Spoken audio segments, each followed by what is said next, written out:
What does a pilot, a surgeon, and an electrician have in common? For each of these tasks, a high level of training, skills, and qualifications are necessary to do the job successfully. We depend on these individuals to guard our health and safety as they use their expertise to do their jobs.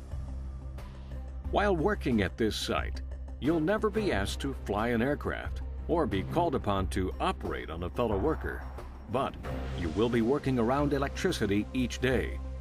Of the machines, controls, lights, powered hand tools, and other types of equipment you use, most have electricity as their primary power source.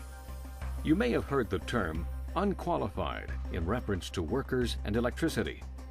Unqualified simply refers to a classification of workers by the National Fire Protection Association, or NFPA, and by OSHA, the Occupational Safety and Health Administration. Persons who have jobs that do not normally expose them to electrical hazards and do not have the proper training to work on or near exposed or unprotected energized electrical parts or systems are classified as unqualified.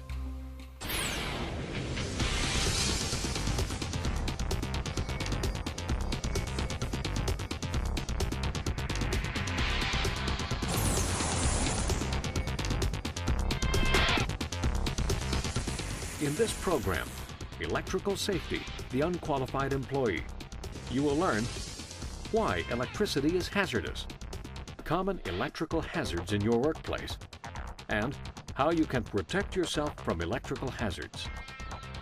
Year after year, according to federal statistics, electricity ranks in the top 5 causes of workplace death. On average, over 3,600 workers are disabled each year in electrical incidents, and another 4,000 required medical treatment. Federal regulations have been put in place to eliminate or minimize the risks to workers from electrical hazards, and other organizations have set additional safety standards to further protect workers. Since electricity is so common, you can be exposed to electrical hazards while going about your daily activities and never realize the danger it may be to your safety and health. That's why it's so important to understand and respect the potential hazards of electricity and to know how to minimize your risk. Why electricity is hazardous. Electricity is an invisible energy source. The flow of electricity is created by voltage, the force or pressure that causes electricity to flow. Amperage, or amps, is a measure of how much electricity is flowing from the voltage source. Electricity travels through conductors. Common materials that are conductors include metals and liquids like water. Since the human body is more than 2/3 water, each of us is an excellent conductor of electricity when we have no other form of protection or insulators. Insulators are materials that do not allow electricity to pass through them, including rubber, some plastics, and some types of glass. Power lines that feed transformers supply most manufacturing facilities with electricity. Large electrical panels distribute the power throughout the plant, using cables run inside cable trays or wires run inside electrical conduit.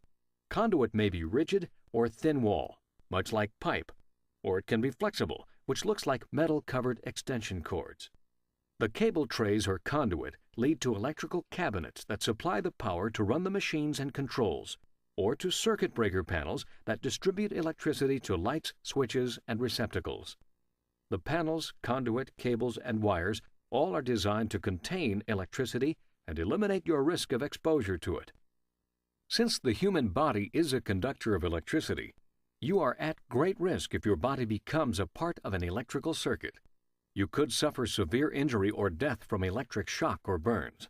The effects of electric shock on the body largely depends on the amount of current, the path electricity takes through the body, and how long the body is in contact with electricity.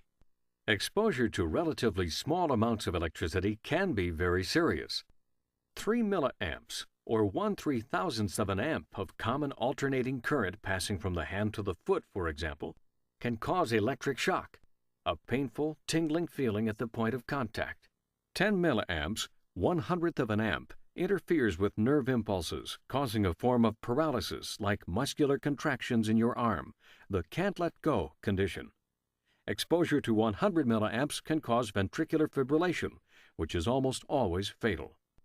Keep in mind that the smallest circuit breakers in your home trip at 15 amps, far more than the amount of electricity that can kill you. Electrical burns are also a cause of severe injury or death. Burns to the skin can occur at the point of contact. Body tissue or organs may have severe burns due to the intense heat generated throughout the current path in the body. Arc flash, a result of equipment failure or a short circuit, can heat air to 35,000 degrees Fahrenheit, vaporizing metal and burning nearby materials.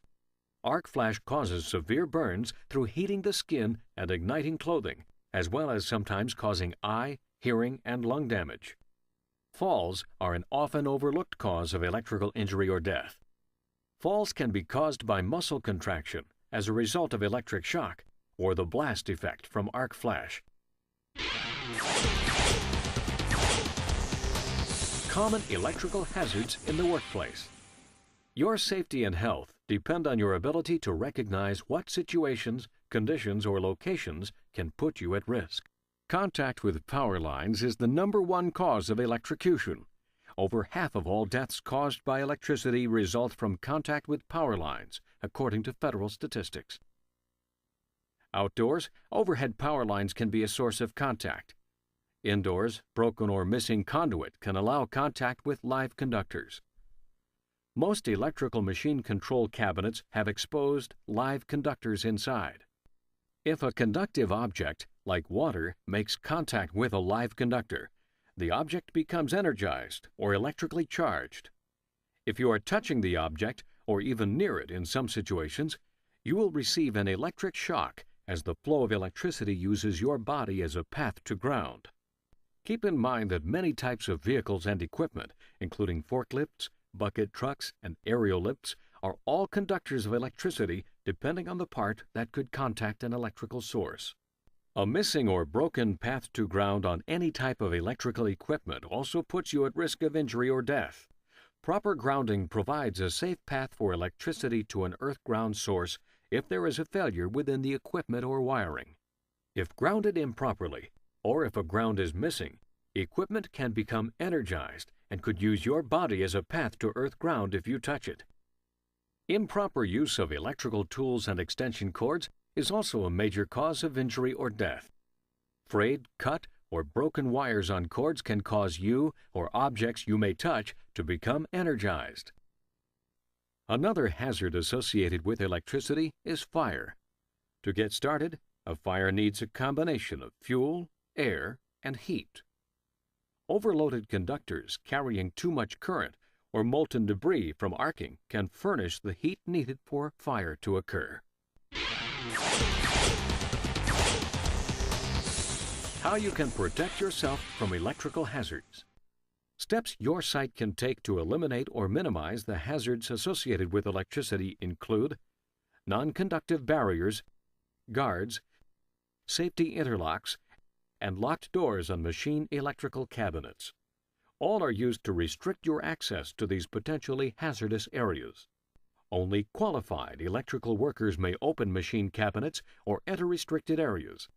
By OSHA and NFPA definition, a qualified worker is one who is authorized to work on or near live electrical parts or systems.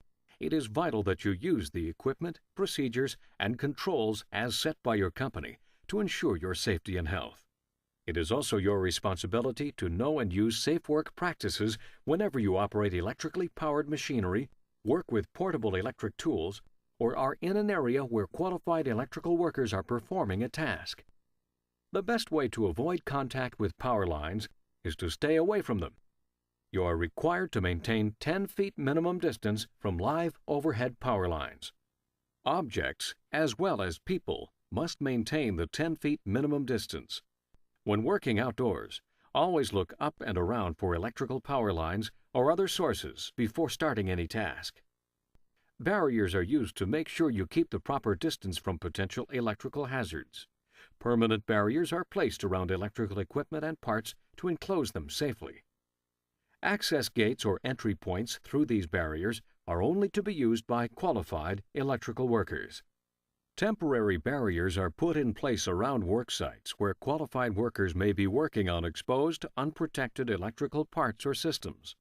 As an unqualified worker as defined by OSHA and NFPA, you may not cross barriers, bypass or defeat interlocks, or remove guards at any time for any reason. Warning signs, tags, and posted electrical live work permits are used when necessary to warn workers about electrical hazards that may endanger you or your coworkers. Be sure to follow all warning signs, tags, or permits. When in doubt, ask your supervisor for assistance. Know and follow the provisions of your company's written lockout-tagout procedures. Never try to operate any piece of equipment that has been locked out. Contact your supervisor or a qualified electrical worker for more details about your lockout-tagout procedure. Use good housekeeping practices to eliminate a fuel source if a machine overheats or shorts out. Keep your machine clean, in good repair, and free of debris or dust.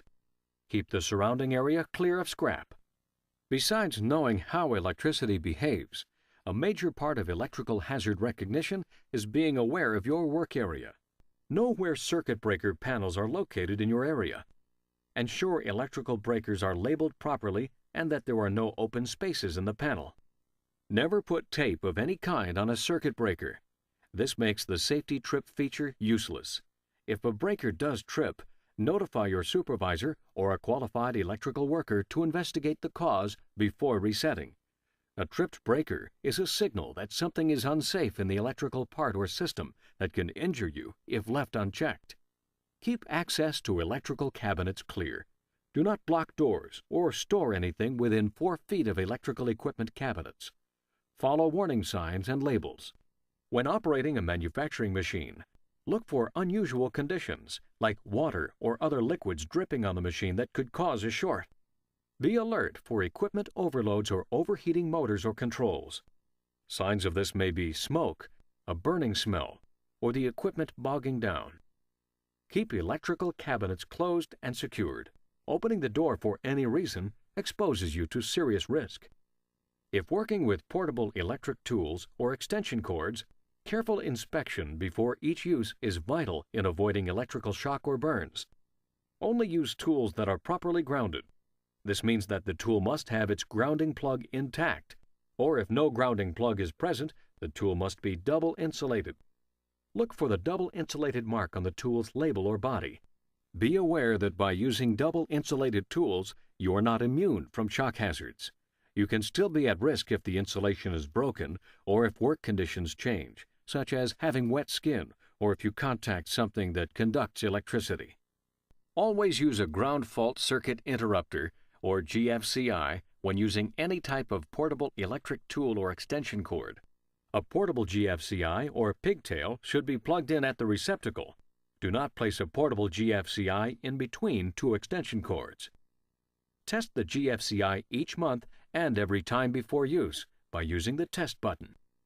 Be sure the reset button pops out and the power to the item is turned off. Report any defective GFCI immediately for replacement. Use extension cords that match the power requirements of the tool and are designed for use in the area where you will be working. For example, in areas where water may be present, use an extension cord marked WA or W. Examine the length of the cord. Be sure no conductors are exposed or it is damaged in any way. If the cord is defective, immediately turn it in to the maintenance department or your supervisor. Run the extension cord between the tool and the power source before you plug it in. Place the cord so it does not come in contact with water, metal equipment, or other conductors. Extension cords should be temporary items. Do not staple extension cords to secure them.